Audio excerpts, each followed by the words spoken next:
Muy bien, en esta mañana, gracias. En esta mañana vamos a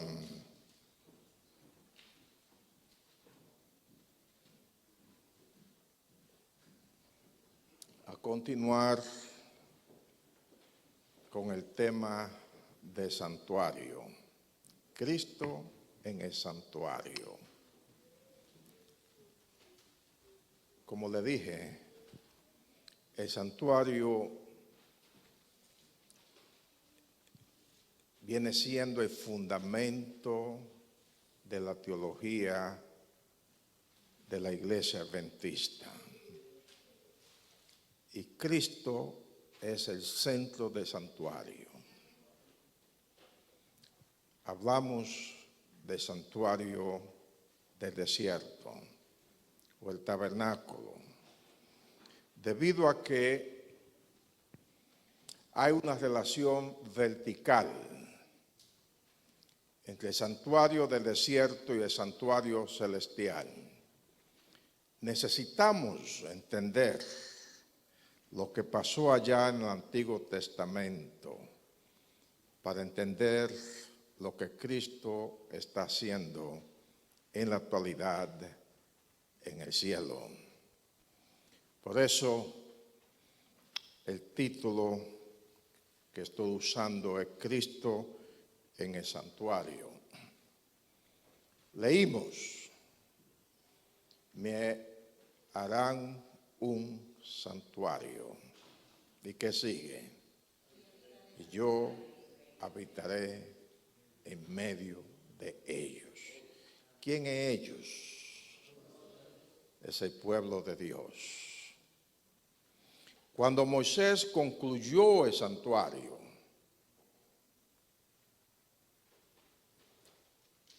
Dios cumplió su promesa.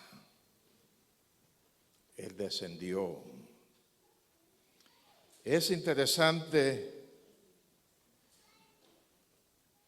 que cuando Dios cumple su promesa de morar, de habitar en medio de su pueblo vivía en tiendas y Dios decide también vivir en una tienda con su pueblo. Y hubo en ese momento cuando el santuario fue dedicado, Dios desciende literalmente a habitar en la tienda en medio de su pueblo. Hubo una teofanía, una manifestación visible de Dios. Y ese evento, lo que ocurrió allá en el santuario, es lo que va a acontecer en forma literal también con los hijos de Dios. Noten cómo Jesús lo dijo en Mateo capítulo 5 y el versículo 8. Cuando Jesús le dijo a su pueblo, bienaventurados los de limpio corazón, ¿qué va a acontecer con ellos? Ellos verán a Dios. Esa promesa de Dios de habitar en medio de su pueblo, un día cercano se va a cumplir, literalmente. Vamos a ver a Dios, qué privilegio. La gloria de Dios que se manifestó allí en esa tienda, en medio de su pueblo, se va a manifestar en forma permanente con su pueblo cuando Cristo venga. Y esa es la invitación que nos hace ver a Dios caminar con Dios, vivir con Dios. Y hoy vamos a hablar de lo que acontecía más allá del velo. La última vez hablamos del atrio, pero ahora vamos a pasar al lugar santo. Lugar santo en hebreo es Kodesh. Kodesh, en hebreo. Entiendo que el sábado ustedes están aprendiendo griego, ¿no? Esto es en hebreo, es Kodesh, santo, santo. ¿Por qué se llama lugar santo? Dios es santo, hermanos. Dios es santo. Y el santuario es un llamado a la santidad. De hecho, el propósito de Dios, noten en el libro de Éxodo, cuando Dios habla de propósito en relación a su pueblo, cuando estaba formando su pueblo, Dios dice, Éxodo 19, el versículo 5, Éxodo 19, el versículo 5, formando a su pueblo, dice, ahora pues, si dais oído a mi voz y guardáis mi pacto, vosotros seréis mi especial tesoro sobre todos los pueblos, porque mía es toda la tierra. 6. Vosotros me seréis un reino de sacerdotes, gente santa. Gente santa, hermanos. El santuario nos habla de la santidad. Dios es santo en todo el sentido de la palabra. Y aquel que se allega a Dios tiene que ser santo. Tiene que ser santo. El santuario es un llamado a la santidad. Y noten Isaías, en el libro de Isaías, cuando él, a principio de su ministerio,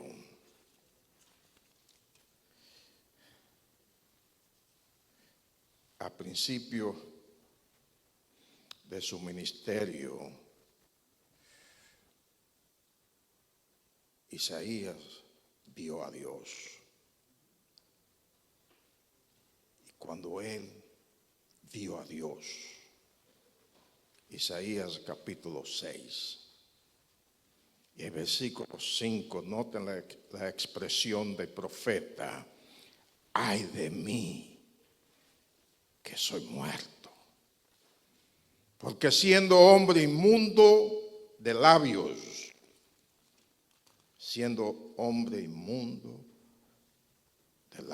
y habitando en medio de un pueblo que tiene labios inmundos, han visto mis ojos el Rey Jehová de los ejércitos. Estaba preocupado. La santidad de Dios también nos habla de algo maravilloso. Noten el versículo 6. Cuando él reconoció su pecaminosidad, su necesidad de santidad, cuando él tuvo esa necesidad, entonces dice aquí, y voló hacia mí uno de los serafines, trayendo en su mano un carbón encendido, tomado del altar con unas tenazas, tomado del santuario. y tocando con él sobre mi boca, dijo: he aquí que esto tocó tus labios, y es quitado tu culpa y limpio tu pecado. Cuando se reconoce que somos pecadores, que tenemos necesidad de santuario, el Señor envía la solución y viene la purificación, el llamado a la santidad al pueblo de Dios. En el lugar santo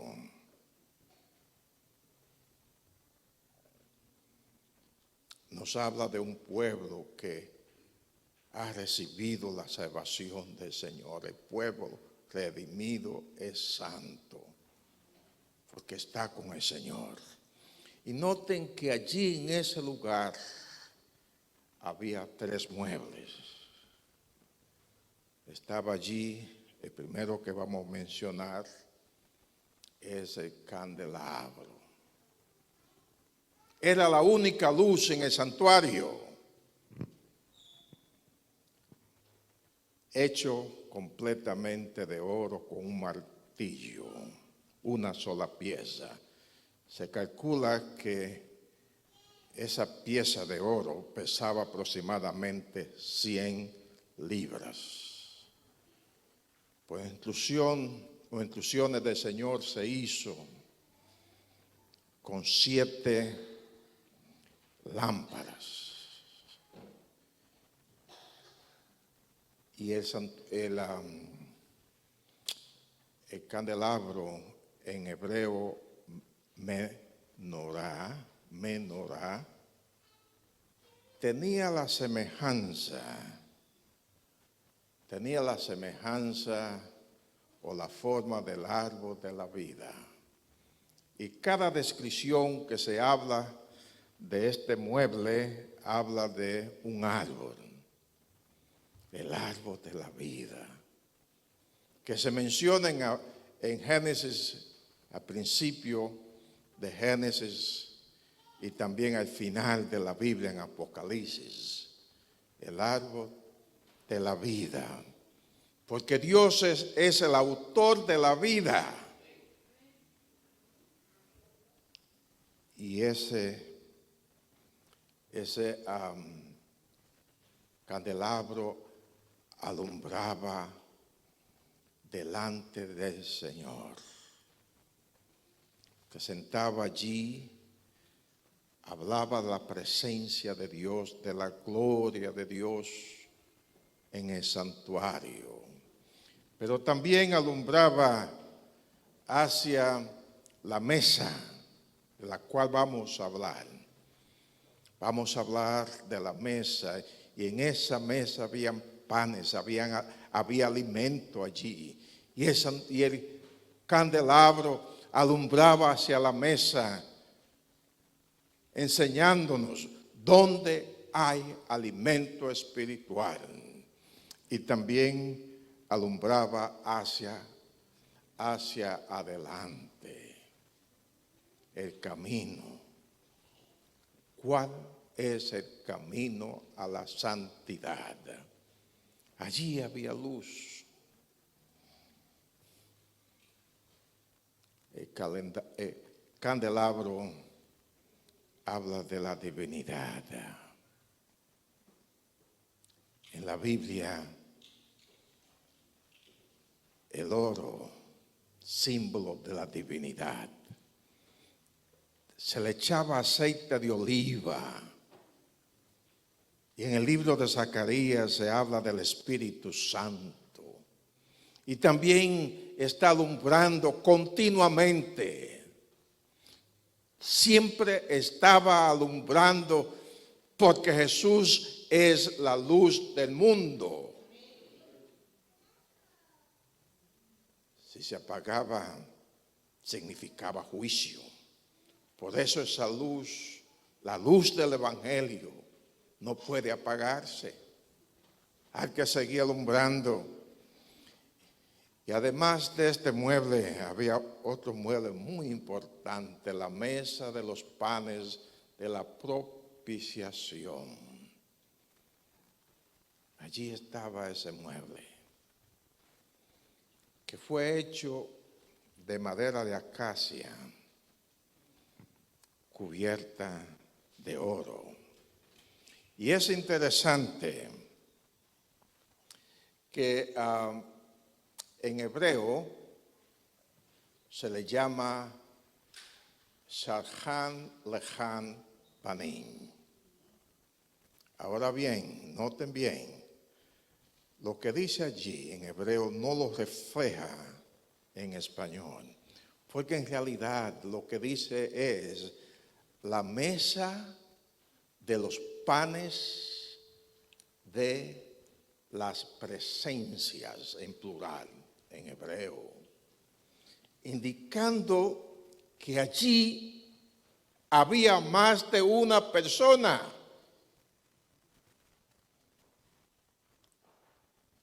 Tenía dos coronas. En español dice cornisas, pero en realidad la palabra es ser en hebreo y significa coronas. Indica también la presencia de dos seres en esa mesa. Estaba colocada al lado norte del santuario. Y usted nota que en la Biblia el trono de Dios estaba ¿dónde? En el norte. Estaba en el norte. Por lo tanto, en esa mesa, hermanos, en esa mesa nos habla de la presencia de Jesús. Cuando Jesús ascendió al cielo, noten en Hebreos capítulo 8 y el versículo 1. Hebreos capítulo 8, el versículo 1. Nos dice Pablo, ahora bien, el punto principal de lo que venimos diciendo es que tenemos tal sumo sacerdote. ¿Quién es el sumo sacerdote? Es Cristo Jesús. ¿Y dónde? ¿Dónde se sentó Jesús? En el trono de la majestad en los cielos. Allí está Jesús como sumo sacerdote. ¿Y cómo le llama Pablo a ese trono? Noten Hebreos capítulo 4, el versículo 16. ¿Cómo se le llama? Dice Pablo 4:16. Dice, acerquémonos pues confiadamente. ¿Dónde? Al trono de la gracia. Jesús se sentó en el trono de la gracia. ¿Qué significa la gracia? El método de salvación. Jesús está allí en el cielo como sumo sacerdote, aplicando los beneficios de la cruz a cada persona que se acerca a Dios. Y cuando una persona se acerca a Dios, lo que recibe es gracia. No juicio, sino gracia, salvación, misericordia.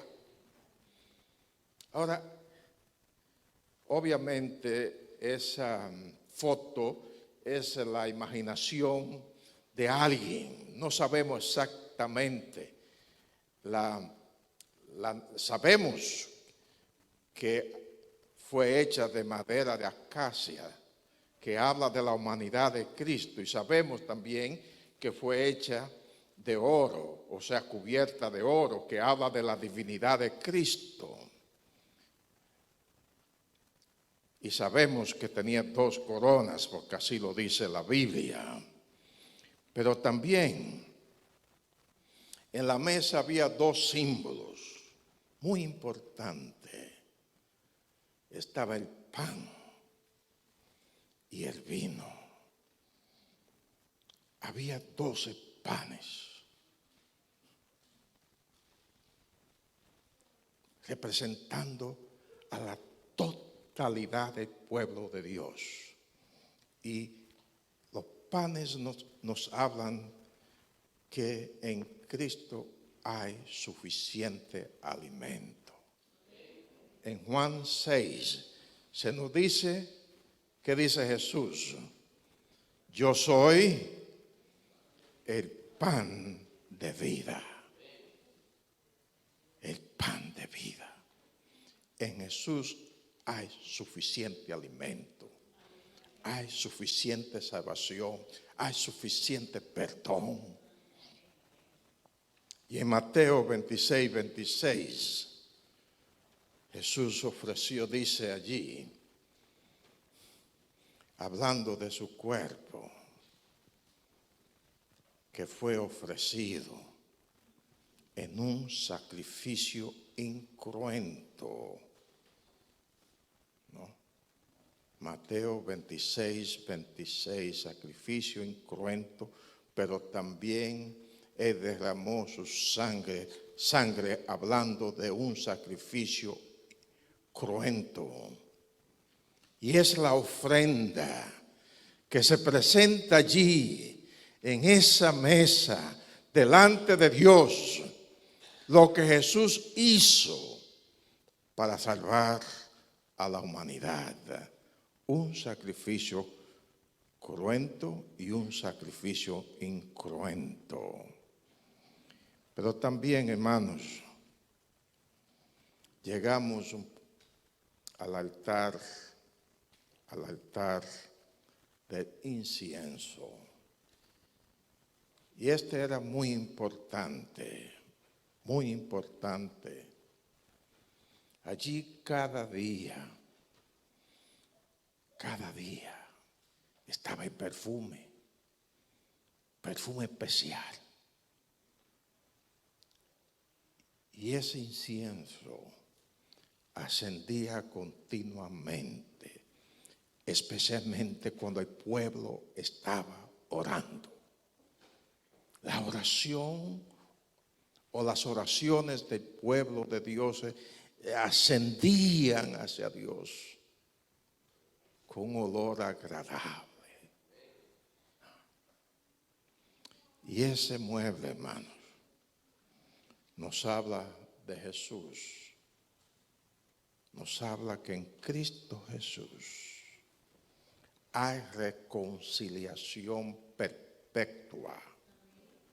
Cuando el pecador viene a Jesús, recibe la reconciliación con Dios. Porque el hombre, debido al pecado, se convirtió en enemigo de Dios. Ahora, debido a Cristo, lo que aconteció en la cruz de Calvario, el hombre es reconciliado y ahora puede venir a la presencia de Dios. Reconciliación perpetua, completa en Cristo Jesús. Y también en Cristo Jesús hay continua intersección. Jesús sabe, hermanos. Jesús sabe que somos débiles. Por eso, en Hebreos capítulo 7, el versículo 25, se nos dice, Hebreos 7:25. Por eso puede también salvar perpetuamente a los que a Él se acercan, a los que por Él se acercan a Dios. ¿Qué más sigue? Viviendo siempre, continuamente. ¿Qué está haciendo? Intercediendo, hermanos. ¿Qué le parece? Cuando usted se acerca a Dios,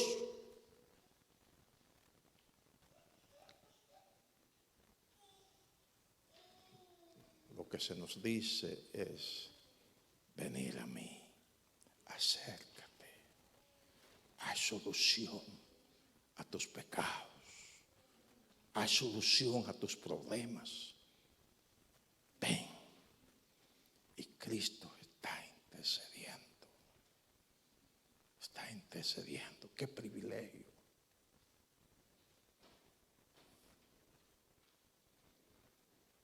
Yo le conté hace un tiempo que allá yo andaba en el país de José Toribio. Allá andaba yo. Santiago a mí con frecuencia me confunde con dominicano, pero en realidad yo soy cibaeño. Y allá andaba.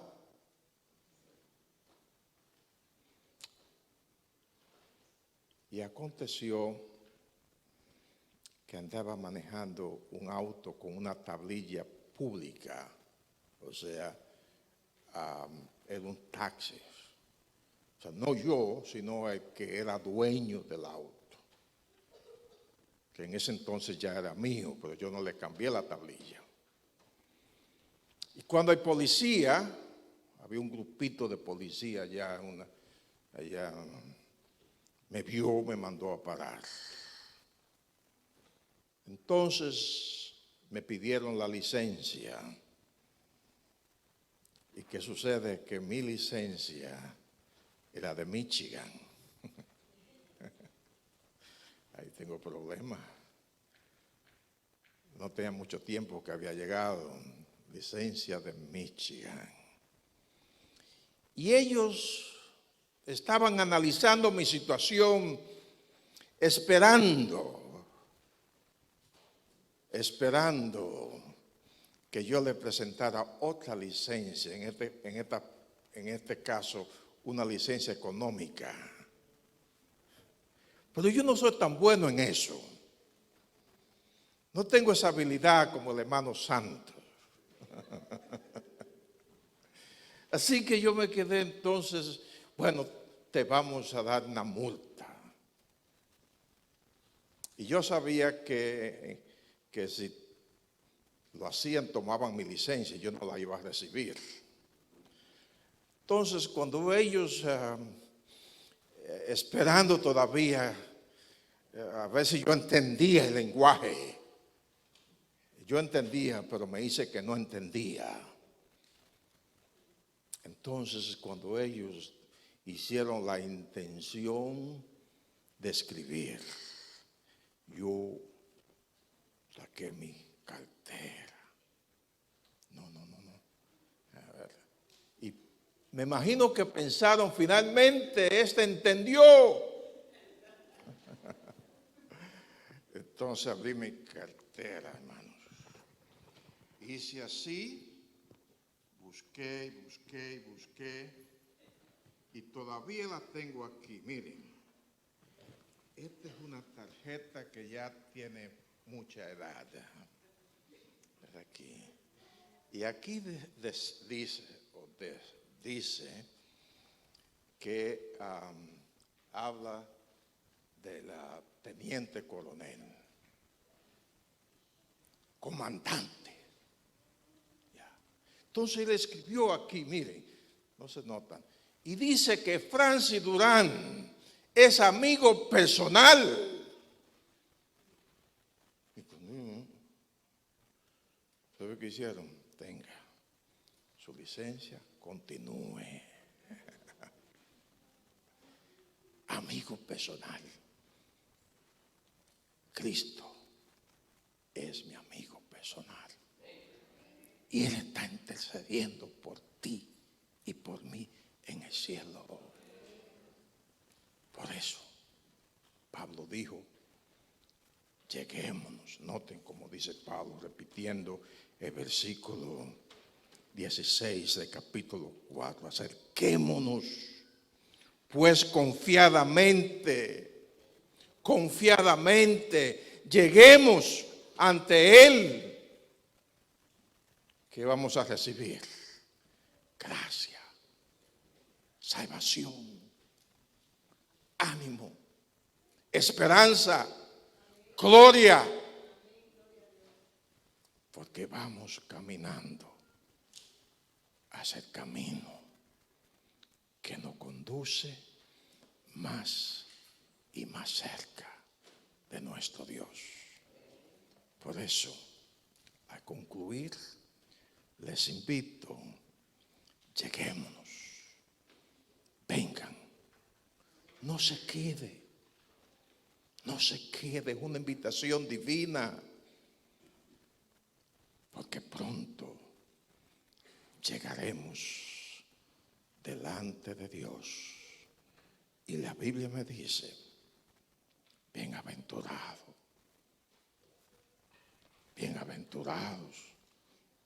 los de limpio corazón, porque ellos verán a Dios. Yo quiero ver a Dios. Qué linda experiencia ver a Dios. A ese Dios maravilloso, a ese Dios lleno de amor. Acerquémonos al trono de su gracia a través de Jesús. Amén y amén.